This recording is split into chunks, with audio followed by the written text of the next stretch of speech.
的大家早上好，我是 Jessica。今天这一期是我们第一次正式的听友故事分享环节，这次的主题是我就是自己的靠山，为自己做的一件勇敢的小事儿。为什么会想到这个题目呢？起因是我上周因为太喜欢一本书的名字，没看内容就立刻买了。书的名字叫《学会做自己的靠山》，我觉得读起来就很有力量。那这本书呢，让我联想到其实生活中有很多时刻我们都有为自己挺身而出的事情，如果把大家这些勇敢的时刻都收集起来，可能会给所有人一些鼓励和启发。因为心理学里面有一个词叫做集体效能感，大概意思就是当我们听到群体里面其他成员的勇敢行为，就会提升自己和整个群体的信息。那我想播客也是凝聚了很多听友们的群体，虽然我们散落在不同的城市，过着不同的生活，但是在听故事的某个时刻，我们都在一起。那感谢所有投稿的听友们，我读的时候有一种我何德何能可以收获这么多信任和美好的故事，我也一定不辜负大家，踏踏实实把这个播客做好。那话不多说，我们就开始今天的分享吧。第一个故事叫30岁学游泳。我从小就怕水，小时候差点溺水的经历让我对游泳池充满恐惧。但是去年夏天，朋友们在海边玩得非常开心，我突然也想学会游泳。我报了一个成人游泳班，第一节课在浅水区就被吓哭，因为教练让我练习把脸埋进水里。我记得当时紧紧抓着池边，全身僵硬，每次把头伸入水里都像要了我的命。我对自己很失望，也可能是一种现实生活的投射吧，因为胆小我错过很多机会。后来思考了2天又回去了，先从最基础的漂浮开始练。2个月后的某天，我终于可以独立游完25米了。现在我已经可以游1000米，每次在水里自由游动的时候，都觉得自己战胜了困扰30年的魔障。最好笑的是，因为我的教练非常好，我送了他一个中国好教练的锦旗，他于是还礼也送了我一个，上面写的是雄鹰般的中国女人。现在写这段话的时候，我还在大笑。这第一个故事就真的太可爱了，我在读的时候也是哈哈大笑。我觉得很难得能遇到这么好的教练，而且你也特别勇敢，就是坚持下来了。我到现在也还是不会游泳，所以你这个故事有一点点启发我，没准我也可以试一试。那我们来看第二个分享，在地铁吵架。某次在地铁上，有个阿姨不知道是不是低血糖，看着反正不对劲儿，我站起来给她让座，结果旁边一个人立刻坐下了。我跟她好好的说，让这个阿姨坐吧，她好像低血糖了。这个人瞪了我一眼，说可显着你了。最气人的是那个阿姨看了我一眼，什么话都没说。好，我做好事儿还做错了是吧？我立刻拉着那个人的胳膊，让他给我站起来，我要做。旁边有人说，我靠，打起来了。这种丢人的事儿，我做噩梦都做不出来，但是我当时坚持住了。我说不起来，我就坐在你腿上。那个人骂我说神经病吧，但最后还是从座位上站起来了。下车以后，我的腿都在抖。从小到大，我都是息事宁人，不敢为自己发声的人，总觉得忍一忍就过去了。但就像网上说的，忍让不会换来尊重，只会换来得寸进尺。这个事情能不能投稿，我犹豫了一下，我怕有人会说何必呢，你也太计较了。但是我为勇敢开口保护自己的我感到骄傲，我以后还是会做好事，但是我要做强悍的好人，不是软弱可欺的烂好人。谢谢这个朋友分享的故事。有时候确实在做一件好事的时候，如果没有得到正面的反馈，对我们的打击还是挺大的，很容易就觉得很伤心。我在猜测，或许那个阿姨也有自己的难言之隐，可能她也不想惹麻烦之类的，但总之还是伤害到了想要帮助她的人。还好这个朋友非常勇敢，然后保护了自己的权利。谢谢你的分享。第3个故事呢，叫剪断留了10几年的长头发。我从小只有一种发型，黑长直，而且一直到腰部成了我的标志。原因是家里人都说我长得普通，很没特色，这个发型能让我看着漂亮点儿。我一开始也相信这种评价，头发确实让我得到很多人的注意，但是也变成我唯一被认识的方式。我在学校被提起的方式全都是就头发特长那个女的，他们班那个黑长直，而且常年留长发真的很不方便，要花费很长时间去打理。但我好像也没勇气剪短，想不出来还有什么发型适合我。好吧，我承认我害怕没有这个标志会泯然众人矣。然后看了一个电影《天使爱美丽》，女主短发造型我可太爱了，一股冲动直接去剪了同款的发型。Tony 老师大概问了我18遍，你确定？你可别哭，要不要先尝试一个中长发再说呢？剪完以后，我以为我可能要哭，没想到在大街上走路，第一次感受到风吹过后脖子的那种感觉，太清爽了。这种算是勇敢吗？升华一下主题，这件事以后，我觉得我不会被任何东西限制住了，甩掉了一个大包袱。附加分，我的 crush 隔天还跟我说了一句，换发型了，不错。虽然我们没有后续发展，但是被夸了，美滋滋。谢谢这个可爱的妹妹。这次投稿的时候，我有好多的朋友都会问说，我这种事情算勇敢吗？很担心好像自己说的事情太小了。其实我觉得这个就是我们今天主题的精华，然后也是目的。很多时候我们没有在意自己做了一件小事，其实它就是很勇敢的，很值得我们去记住和庆祝的。好嘞，那我们来看第4个故事，叫情人节一个人去看演唱会。2年前，他在情人节来到我的城市开演唱会，太想看了，但是单身、大龄、情人节、梁静茹这几个关键词加在一起等于地狱难度。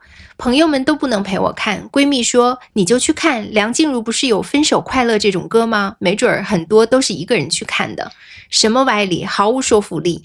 我犹豫半天，票卖完了，后悔，大后悔。那可是我喜欢了10多年，曾经住在我青春里的梁静茹啊。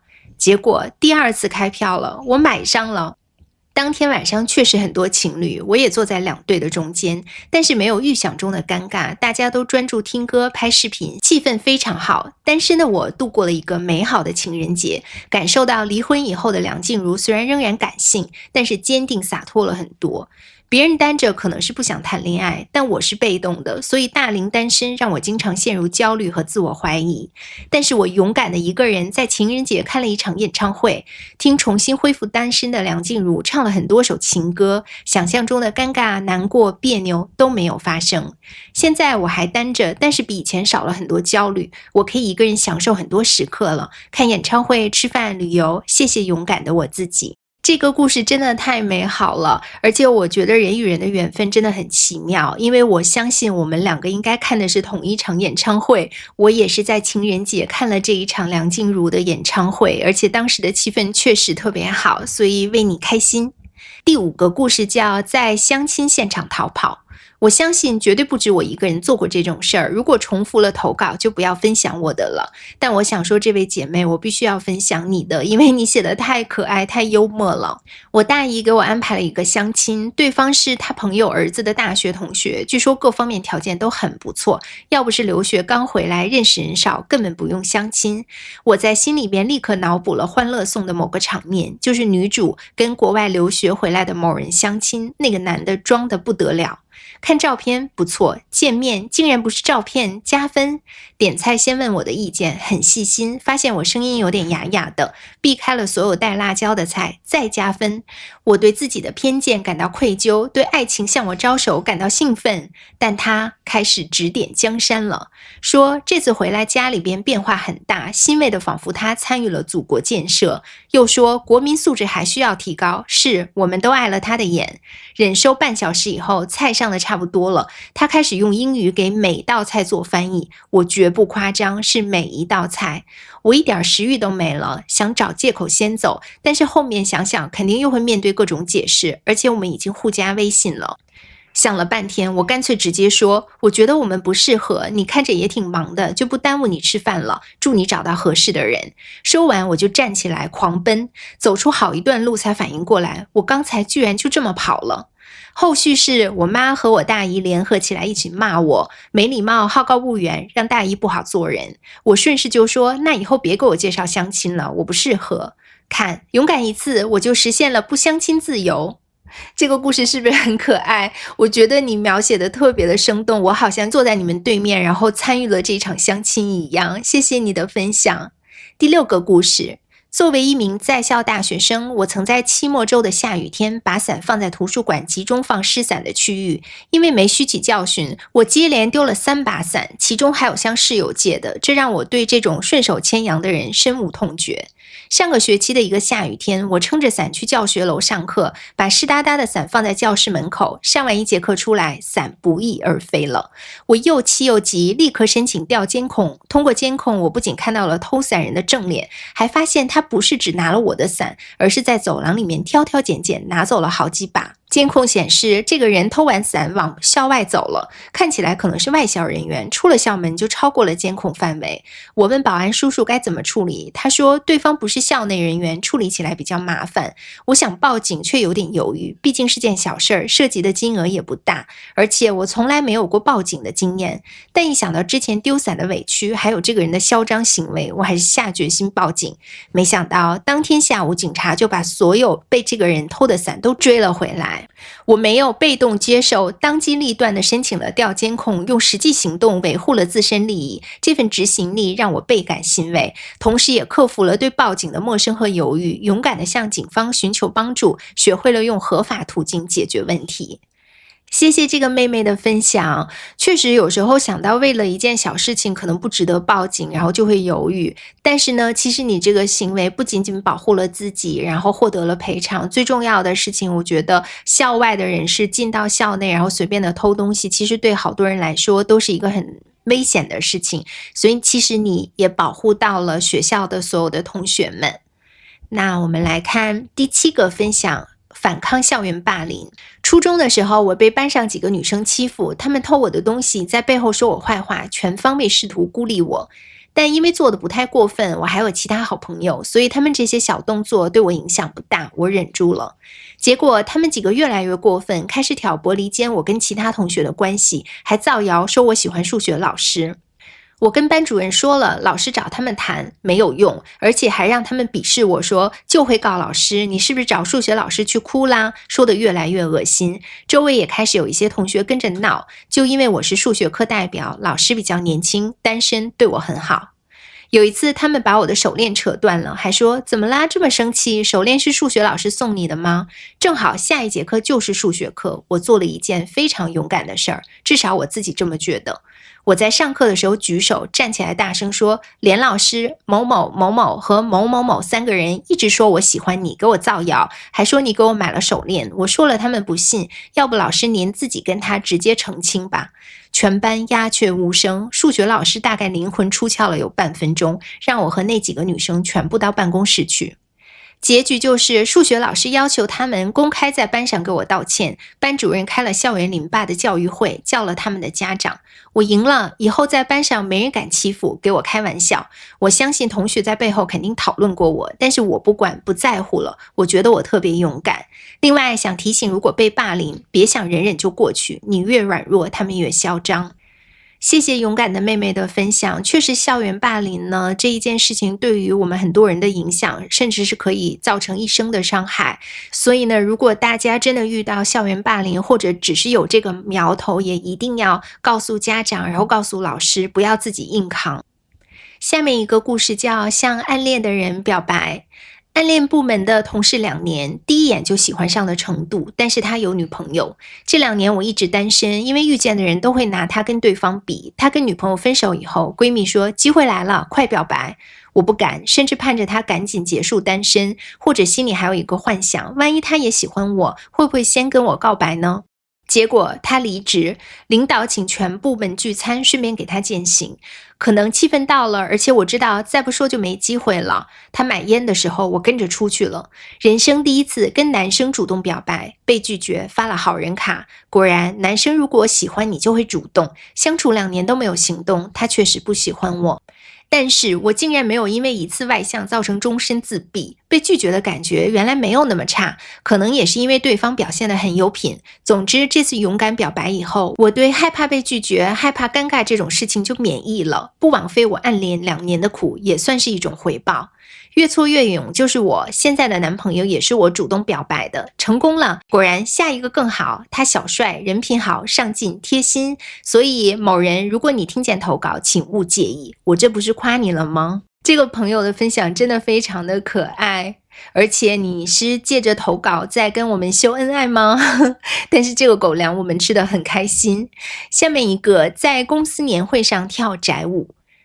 我有段时间经常刷到大学军训表演节目的视频，看见一个小姐姐跳的舞特别元气，搜了一下，第一次知道宅舞是什么，很喜欢。我行动力算是很强的那种，没找到教这个舞种的班，就在小某书上找到一个愿意教我的小姐姐，学了一段时间，发现对我来说很简单，小姐姐也说我舞感很强，跳得很不错，可惜我上班了，没有任何机会表演。也不是没想过在公司年会上演出，但是我在网上看到过一些针对年会上跳舞的负面评价，怕让同事说我爱现装可爱，也怕领导觉得我不稳重。本来准备跟每年一样在部门大合唱里当背景墙，但是默默在淘宝下单了裙子，然后勇敢的在工作群报名了。年会表演之前，我后悔到想逃跑，尤其大部分同事的节目都是唱歌跳舞，而且跳的都是古典舞。我跟自己说，大不了跳完就辞职，就这么上台硬着头皮开始了，越跳越开心，完全沉浸在自己的表演里面。结束以后被同事们猛猛的夸，后来领导还因为对我印象深刻，觉得我很活泼，点名让我参加了几次比较重要的展销会，小小的升了个职。感谢宅舞，感谢我自己做了一件勇敢的小事。我表演的节目是对不起，可爱到你了，感兴趣的小姐姐们快去学，真的会让人心情变好。我看完这个分享以后，就立刻去搜了这首歌，然后跟它搭配的舞蹈真的非常的元气，也很可爱，让人看了以后心情确实变好了。所以大家感兴趣的话也可以去看一看。我其实也有一个类似的经历，也是去学了街舞，然后呢，人生第一次在大家面前表演，跳得非常差，但是心情真的很好。OK， 下面一个故事叫承认自己看不懂艺术展。跟男朋友暧昧期，他经常约我看各种艺术展，我每次都硬着头皮去，然后假装很懂。事实上，我根本不喜欢看画展，在我缺乏艺术细胞的眼睛里，大艺术家画的跟我侄子的没多大区别，但我肯定不敢说，还得表现得非常喜欢。后来他约我看展的频率太高了，我觉得如果我们俩审美差距这么大，以后可能也会有分歧。而且我为什么要装？我又不是艺术评论家，看不懂有什么丢人的？我就在微信上跟他说实话了，说我根本看不懂，也不喜欢，大部分艺术展我都不理解，为什么它值那么多钱？他给我打视频，不说话，先狂笑了1分钟，闹了半天他也不喜欢，但是看我平时好像挺有品味的，估计喜欢这种东西，为了在我面前装才约我看展。约了几次，看我表现得很懂很喜欢，就硬着头皮继续，而且还在家里提前备好艺术家的背景，怕我问。其实每次看展他都很想睡觉。这个算勇敢吗？算一件小事儿吧。我就是想说，勇敢表达自己的喜好，不要迎合别人。我感觉你们两个的互动都可以拍成一个小电影了，就真的很好笑。但是呢，其实也是为了让喜欢自己的人留下一个很好的印象。但有时候我们真是做自己，才会找到更合适的人。谢谢你的可爱的分享。下面一个叫在电影院要求退票。我买了一场电影票，进去后发现前排坐了一群中学生，全程都在大声聊天玩手机，屏幕亮得像探照灯。我忍了20分钟，实在受不了了，说了一句同学们小声点行吗？结果他们说电影院又不是你家，管得着吗？我气得心脏狂跳，忽然想我花钱买票是来享受电影的，为什么要忍受这种体验？我站起来走出影厅，直接跟前台说我那个厅里有人严重影响观影秩序，我要退票。工作人员说已经开场了，不能退。我说那你们派人去管管，如果不解决我就投诉。可能是我态度太坚决了，经理过来同意给我换场次，我换到了另一个厅，开心看完了电影。我觉得自己特别酷，虽然这只是一件小事儿，但是我第一次为自己的权益发声。谢谢这个朋友的分享，你的经历让我想起来我大学的时候有一次去看电影，然后后面的那个人就一直在踢我的椅背，我当时就比较不太敢说话，然后呢就觉得多一事不如少一事，然后整场电影其实看的都很不愉快。我有尝试转过头，就是给他一些眼神，但是呢他也不管我，所以呢我当时要是像你这么勇敢就好了。那我们来看下面一个，拒绝做情绪垃圾桶。跟我合租的室友每天下班回来就拉着我说话，都是围绕她展开，她的同事，她的男朋友，她今天吃什么喝什么了，天天如此，真的很烦。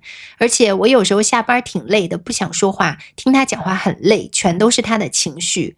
我委婉说过今天有点累这种话，她就说听我聊天你就不累了，或者我就说几句话，但是几句话就会变成半个多小时。我还想过回家的时候戴着耳机，她上手就把我的耳机拿掉，直接继续跟我说话。我有时候挺羡慕室友的，能做到如此的以自我为中心，完全没有眼力价的地步。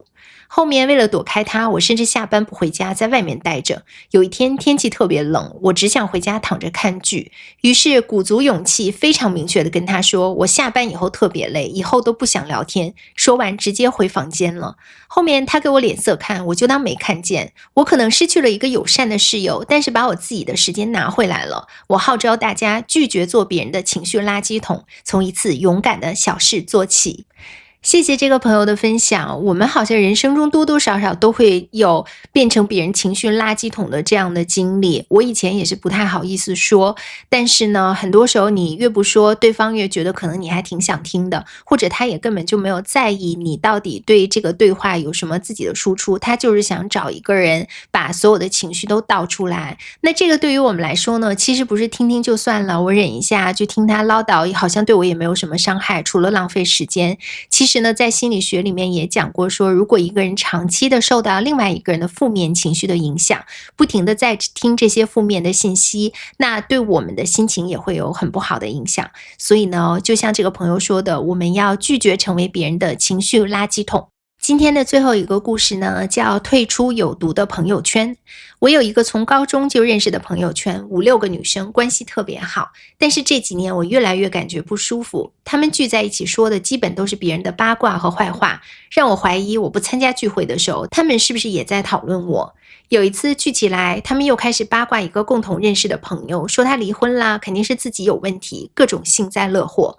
我实在听不下去了，替他说了几句话，接着就有朋友阴阳怪气地说你圣母病犯啦，其他人说说笑笑打岔过去了。那天散场以后，我在微信上把他们全部拉黑删除，刚开始肯定是挺难受的，但现在我已经有了更好的朋友圈子。这件事情让我明白，不是所有的关系都值得维护，勇敢清洁朋友圈子，不要怕。谢谢亲爱的听友们这么多的分享。那听完故事以后呢，我的感受是勇敢真的有很多种样子，有人的勇敢可能是惊天动地的，但是我们大部分人的勇敢其实就是在生活的某个瞬间为自己说一次不，然后为自己做一次真正的选择。如果今天有某个故事触动了大家，或者让你也想起了自己的一段经历，热烈的欢迎朋友们在评论区留言。那谢谢朋友们的倾听，我们下一期见咯。